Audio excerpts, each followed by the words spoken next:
Assalamualaikum warahmatullahi wabarakatuh. Perkenalkan, nama saya Fadila Parmesti dari Prodi Kewirausahaan. Pada hari ini saya akan menjelaskan mengenai bisnis yang akan saya implementasikan.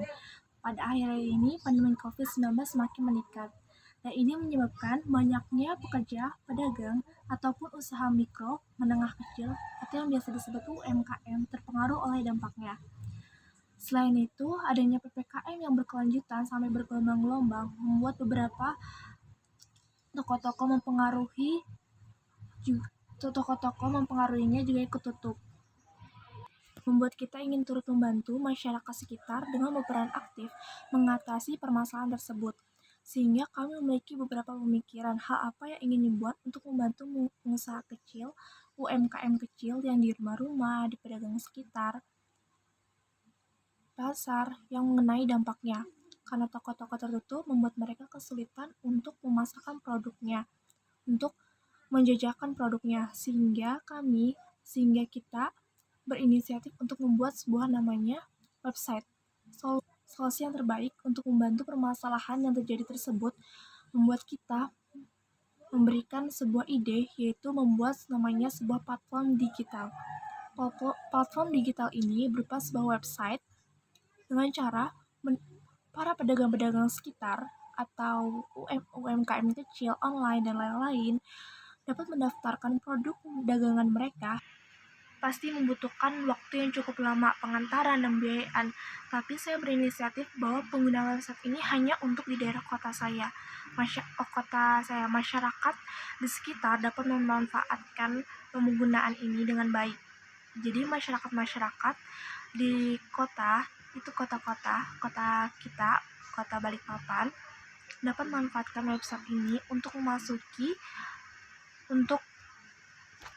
Untuk itu kami berinisiatif untuk membuat sebuah website yang membantu UMKM dan pedagang menjual dagangannya mulai dari material, sayur-sayuran, buah-buahan, kebutuhan wanita, apotik, pakaian, dan kebutuhan pokok lain-lainnya yang hanya disediakan di untuk kota kita. Jadi platform media website ini hanya khusus disediakan di kota kita, di masyarakat.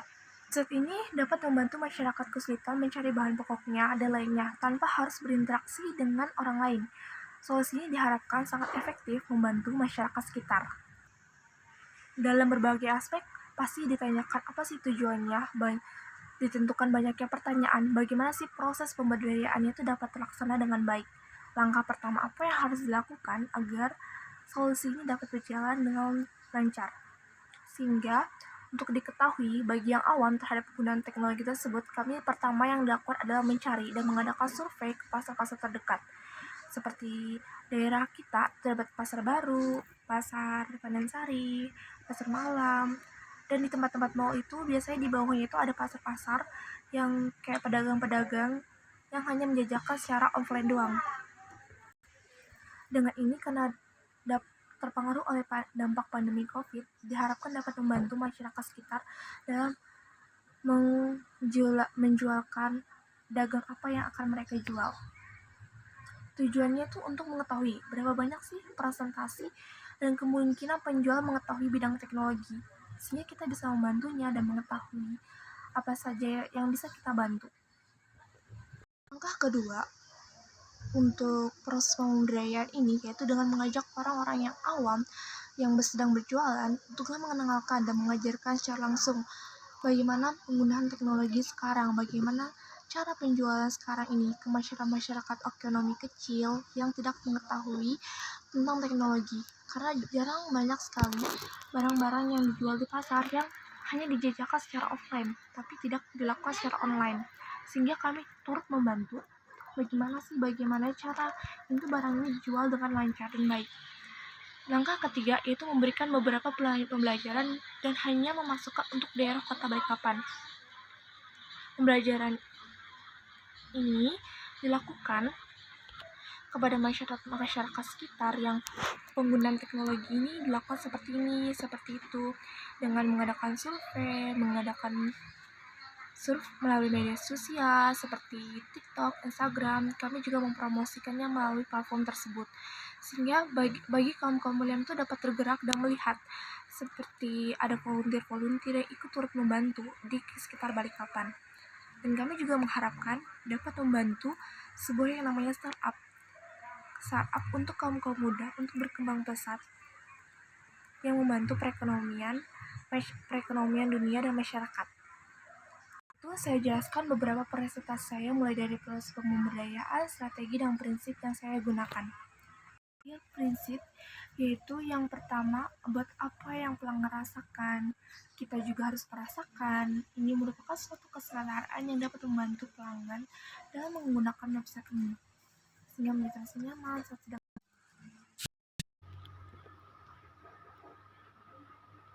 Proses pemberdayaan. Dan bagaimana sih proses pemberdayaan implementasi dapat bermanfaat? Yaitu dengan satu, melakukan pendaftaran penjual dengan tata cara seperti memasukkan data diri, nama penjual, barang yang akan dijual, tulis secara detail barang apa saja yang akan dijual dan berapa per gram, per ons, per kilogram, memberikan beberapa pilihan penjual. Hal ini akan lebih efektif membantu masyarakat sehingga langsung memilihnya. Kedua, memberikan fitur chat bagi penjualnya langsung. Merupakan kompleksitas baru yang memudahkan penjual dapat berinteraksi dengan pelanggan. Sehingga pelanggan bisa tahu produk ini itu apa saja isinya, apa saja bentuknya, apa saja yang terdapat di dalamnya. Pelanggan bisa tahu review-review dari pembeli-pembeli lainnya sehingga merasa aman saat membelinya. Ketiga, menambahkan pelayanan pasar antar bagi penjual yang tidak memiliki kendaraan. Ini merupakan hal baru karena penjual selain bisa langsung mengantarkannya, bisa membutuhkan tukang ojek lainnya yang menambah pendapatan langsung. Karena di beberapa fitur seperti Gojek, Food, dan GrabFood tidak adanya fasilitas untuk menambahkan barang-barang kebutuhan pokok. Memang ada, tetapi tidak untuk di daerah-daerah kecil seperti pasar-pasar loak dan pasar-pasar sederhana. Yang keempat, dilakukan menggunakan website, tidak menggunakan aplikasi. Hal ini sangat berguna karena tidak membutuhkan memori yang cukup banyak dan tidak menghindari buffering yang berlama, yang membuat menunggu lama.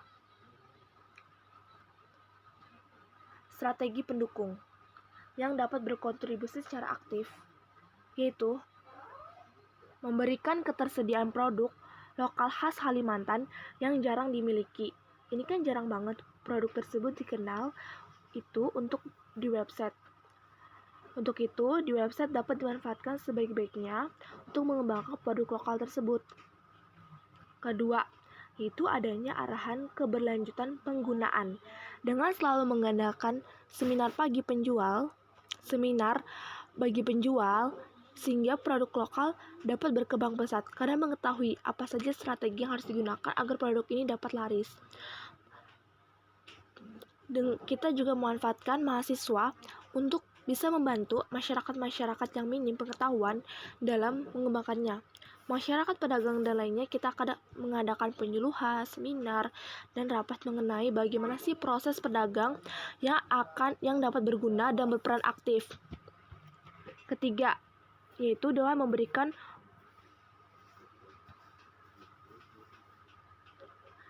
rasa kenyamanan bagi penjual dan pembeli dengan menyediakan fitur customer service. Fitur ini diharapkan dapat dimanfaatkan sebaik-baiknya, sehingga penjual dan pembeli tidak usah merasa khawatir adanya penipuan, dan kita dapat memiliki sistem terpercaya yang dapat mengatasi kerahasiaan tersebut. Dan terakhir, memberikan rasa kenyamanan bagi penjual dan pembeli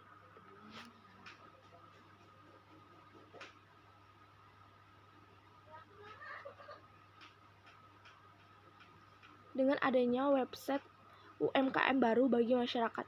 Dengan adanya website, kita ingin mengembangkan agar para milenial dan mahasiswa bisa dapat berkontribusi membuat sebuah bisnis yang dapat diharapkan menciptakan lapangan pekerjaan terbaru.